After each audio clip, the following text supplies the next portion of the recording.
Olá, olá, minhas amigas e meus amigos. Estou aqui hoje diretamente da Expo Minas, na Semana Internacional do Café, com a Cristiane Monteiro, que nos deu uma entrevista sensacional, rica em conteúdos, leve. Obrigada, viu, Cristiane? A gente falou sobre a importância da certificação, sobre a portaria SDA 570, sobre como a BIC evoluiu nos últimos anos, como foi criada a ABIC, a importância da ABIC para você, que é produtor rural.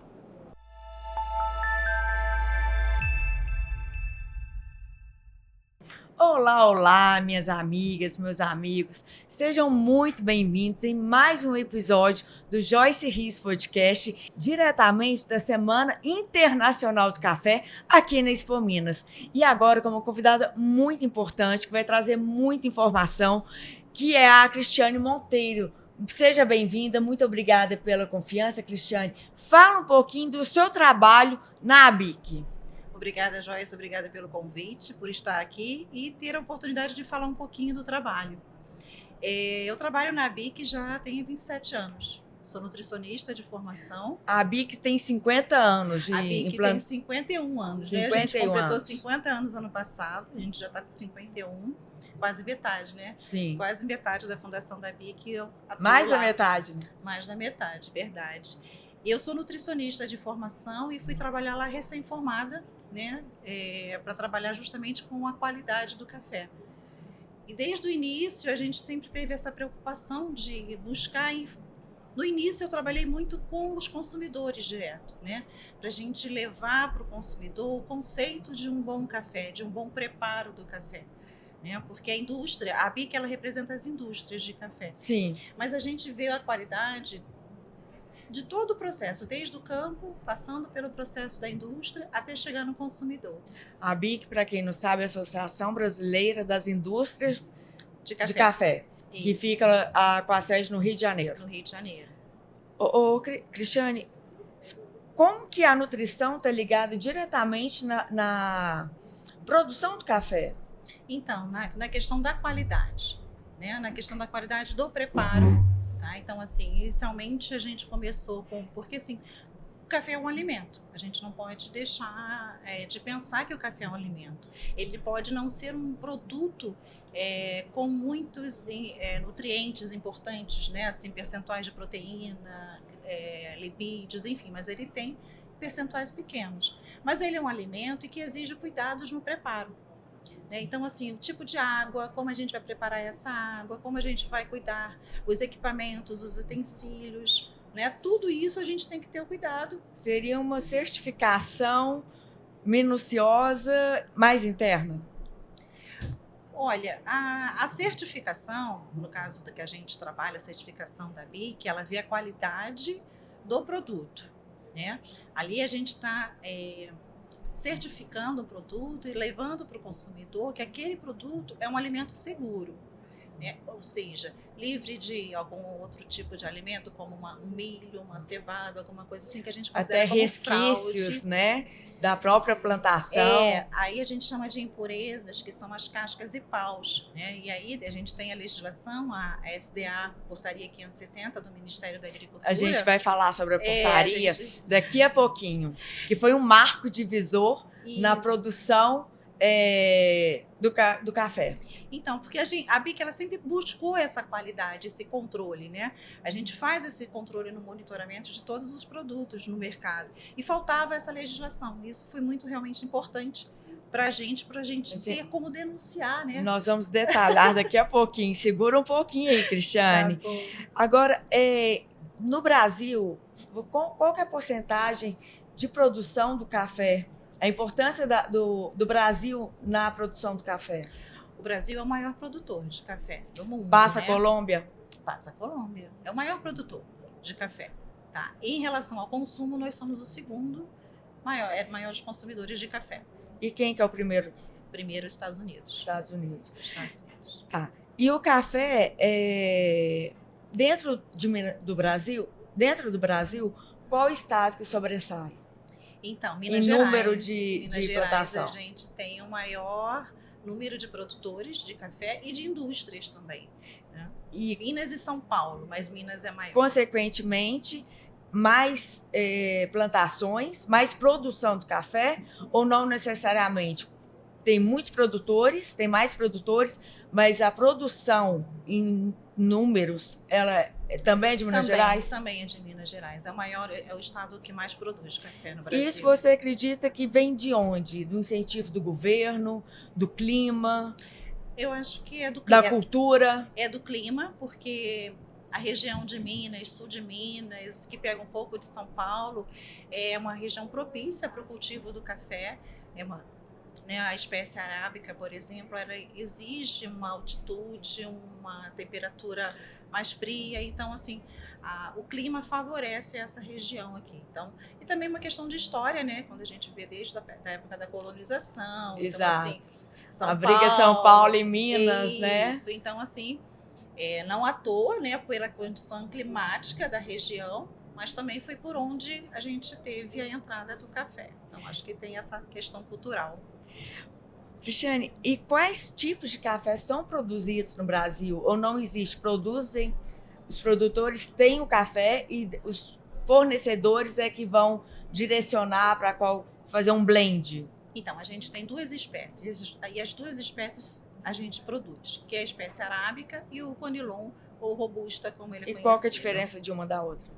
Então, são diferentes em aspectos de clima, de onde, por exemplo, a arábica ele exige mais cuidados no seu cultivo, exige uma altura maior para ele ser cultivado. Já o robusto ele consegue ser cultivado numa região menos fria, ele é mais resistente a pragas, né? O Espírito Santo também é um estado que sobressai. Sobressai no conilon. Sim, porque ela é um conilon. estado quente. Isso, porque é uma região já mais propícia ao conilon. Em Minas Gerais, a gente pode falar que sul de Minas é o principal, ou pega ali também um pouquinho da região ali do Triângulo Mineiro? Eu acho que é tudo, né? Porque a gente tem sul de Minas, Cerrado, Mineiro, tem a região das Matas de Minas. Acho que é bem completo aqui o estado de Minas e cada um tem uma característica, isso é importante a gente falar também, né?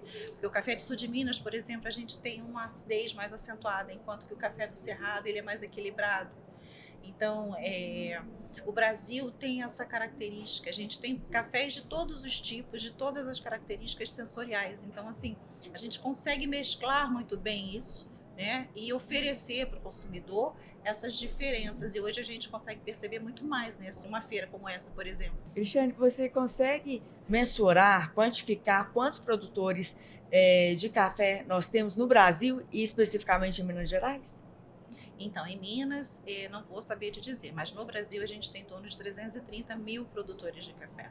E para você que está aí nos assistindo, nos escutando, fiquem atentos, porque no final desse episódio nós vamos tirar alguns mitos e verdades sobre o café, que rondam o café, os fantasmas sobre o café, que vem há muitos anos. E você, Cristiane, eu vou te pedir para desmistificar ou confirmar o que os ditados populares, né, que estão aí na cultura brasileira.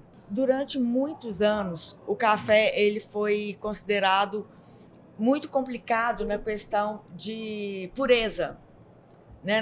O Brasil tinha muito problema com a questão da pureza do café, o que impedia não somente a exportação, como também o consumo interno.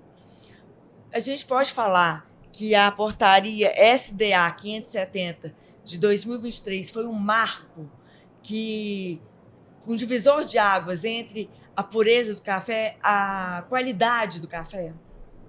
Eu posso falar que antes da portaria já existia um trabalho realizado pela BIC de 30 anos. Então, assim, esse problema, sim, existia. Tanto é que a fundação da BIC ela foi criada com esse objetivo. O Brasil sempre foi o maior produtor de café. Tá? E aí, o que acontecia? A gente tinha um consumo per capita muito baixo. Porque a gente tinha esse problema de conceito de que o café bom ia para fora, o ruim ficava aqui. Esse é um mito que eu já tô falando, já estaria lá no mito. final.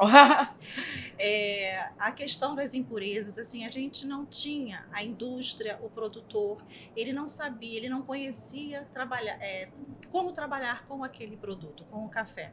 Então, quando a entidade foi criada, ela foi criada por um grupo de industriais que queriam resolver esse problema, porque senão o que adiantava a gente produzir tanto café, Investir, né? investir e não ter consumidor? Sim. Então, assim, a história começa um pouco lá de trás, né? Então, quando a gente criou o programa do selo de pureza, foi em 1989. E o selo de pureza foi o primeiro espécie de certificado. Sim, foi a primeira certificação. E hoje ele ainda é usado para... Hoje a gente uniu ele com o programa de qualidade. Aumentaram alguns requisitos. Sim, porque o pureza a gente só via pureza. Se não tinha cascas, não tinha paus, que são as impurezas, e não tinha fraude, que era um outro produto agrícola que não seja café, como milho, cevada, isso é proibido. Então a pureza, a certificação de pureza, ele só via essas questões, né? Em 2004, a gente lançou o programa de qualidade do café. E aí sim, a gente já começava a ver a questão de análises sensoriais, de sabor, de aroma. As nuances, né? As várias nuances isso. do café. E aí, então assim, desde 1989 que a gente foi começando a fazer esse trabalho de educação, tanto da indústria quanto do produtor. Não pode isso, o que é isso, como fazer. Incentivar o produtor rural mesmo a ter boas práticas, a entender autopoliciar e policiar também, né, no bom sentido, aí o seu vizinho. O consumo foi aumentando. A gente tinha um per capita de 2,70, agora a gente está com um per capita de 5,75, mais ou menos isso, de consumo. Mais então, que dobrou. Assim, isso ao longo desses anos, né? Parece pouco, mas não é bastante para um país Sim. que é o maior produtor de café, né? Então a gente não pode perder esse costume, o hábito de se tomar café, né? E a portaria, só terminando, Joyce, desculpa, ela veio reforçar esse trabalho realizado pela BIC, porque a gente precisava de uma legislação, porque a BIC é uma entidade privada, né? Então, assim, a gente não tem como punir, não tinha como. Nem fiscalizar, nem né? Nem fiscalizar, exatamente. A gente faz um monitoramento, mas assim, a gente denunciava para os ministérios, para o PROCON, alguma coisa assim. Mas eles também não tinham como agir sem uma legislação para que eles pudessem exigir o cumprimento daquela... Porque o que não está previsto não é crime, né? Não é crime, exatamente. Então, não assim, é proibido. A portaria ela veio em cima de uma demanda da BIC, de tanto que a gente denunciava para o Ministério Público, para o PROCON, e eles não tinham o que fazer. Então, assim, olha, a gente tem muita denúncia, mas a gente não pode fazer nada. Então, o Ministério da Agricultura veio com essa portaria. Isso é muito bacana, porque não beneficia somente os produtores rurais, né? Os grandes, os pequenos, mas beneficia a imagem do país lá fora. Sim, exatamente isso. E o importante é você ter a credibilidade do processo. Eu acho importante a gente falar que assim, o programa ele tem essa credibilidade, a gente tem o mapa está junto com a gente desde o início. Nós ficamos um ano e meio discutindo essa portaria em conjunto, né, com o mapa, e continuamos trabalhando junto com eles com essa questão. Então, assim, quando a gente fala do monitoramento, de a gente controlar todos os cafés que estão no mercado, a gente tem toda uma equipe contratada externa para fazer a coleta do café no ponto de venda. Então, os associados da BIC, eles não sabem quando vão ser fiscalizados por nós, né?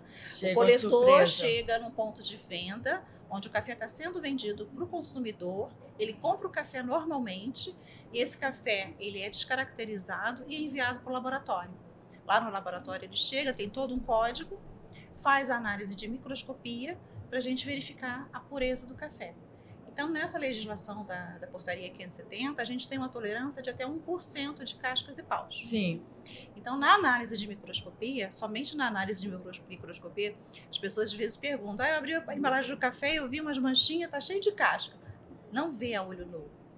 Tá? As impurezas a gente não vê abrindo uma embalagem de café. E o que seria essas casquinhas que as pessoas falam? No grão, no interior do grão, tem uma película, a gente chama de película prateada. E dependendo do tipo de moinho que tem na indústria, a película não é triturada todinha, sabe? Ela só fica meio que quebradinha. O que não impede na qualidade do café. Não, porque a película não é impureza, ela é uma membrana que quando ela torra, ela fica ali presente no café. E dependendo do tipo do moinho, como eu falei, ele não tritura, ele fica em pedacinhos. E aí você vê, às vezes, alguns pontinhos mais claros dentro da embalagem de café e não é impureza. Tá? E quantos associados tem a BIC hoje? A BIC tem 480 associados. E esses associados, eles preenchem os requisitos para se associar? Sim. Eles precisam enviar o café, a gente faz uma análise inicial, análise de qualidade, análise de pureza, e aí ele entra para o quadro de monitoramento. Por ano, a gente faz em torno de 5.000 análises, tá? Tanto de microscopia quanto de análise sensorial.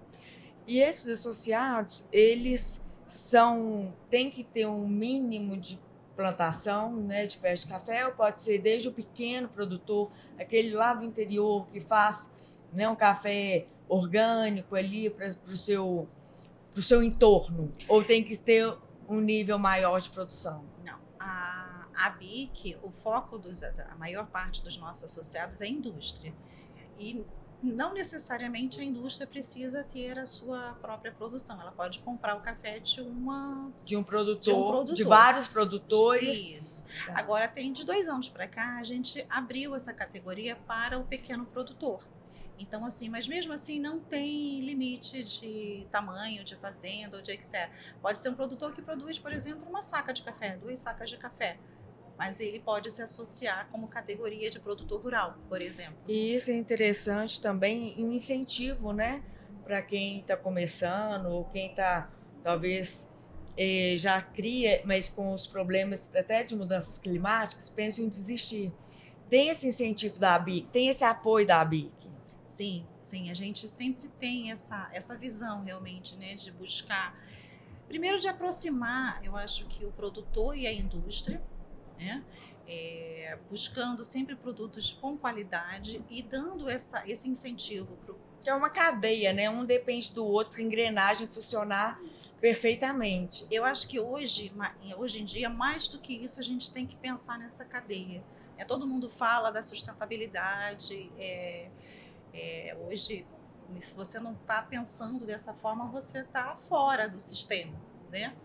E, assim, o que eu vejo hoje já é um grau de maturidade das indústrias, né? Então, assim, a indústria percebeu que ela não adianta ela pegar um café e colocar para o consumidor.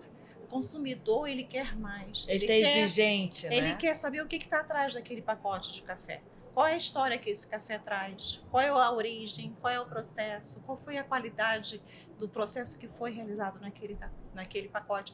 Então, assim, a abrangência é muito maior do processo. A cobrança, né, do próprio mercado. Veio a demanda, veio do consumidor, do mercado, né? E a indústria, ela começou a se renovar em relação a isso.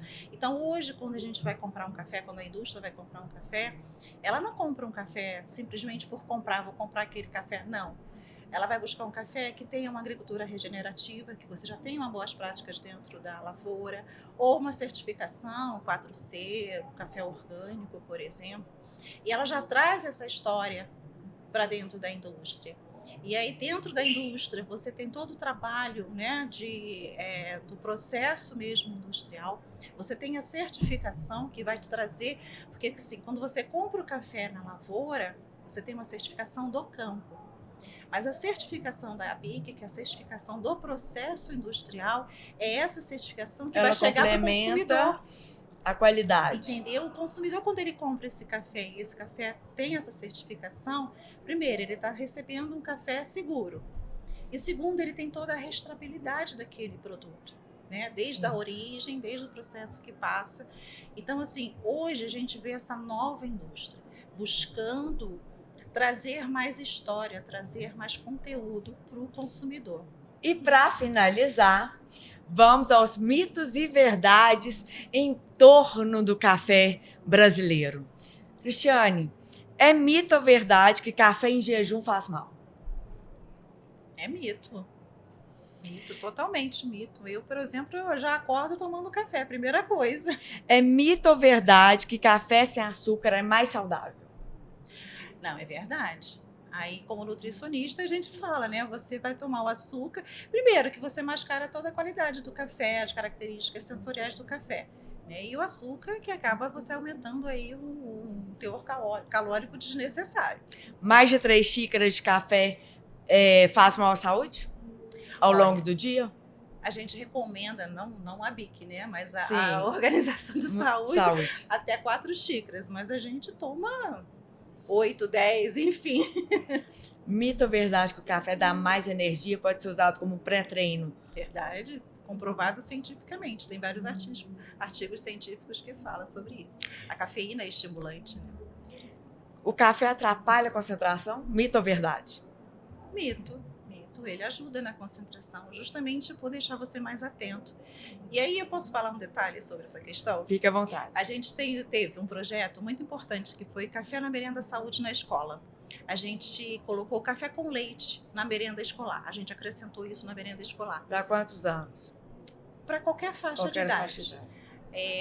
A escola que aceitasse participar do programa, a gente colocava. Uma experiência? Foi uma experiência científica. A gente tinha um médico neurologista que acompanhou todo esse projeto. Sim. E a gente fazia uma análise antes e depois.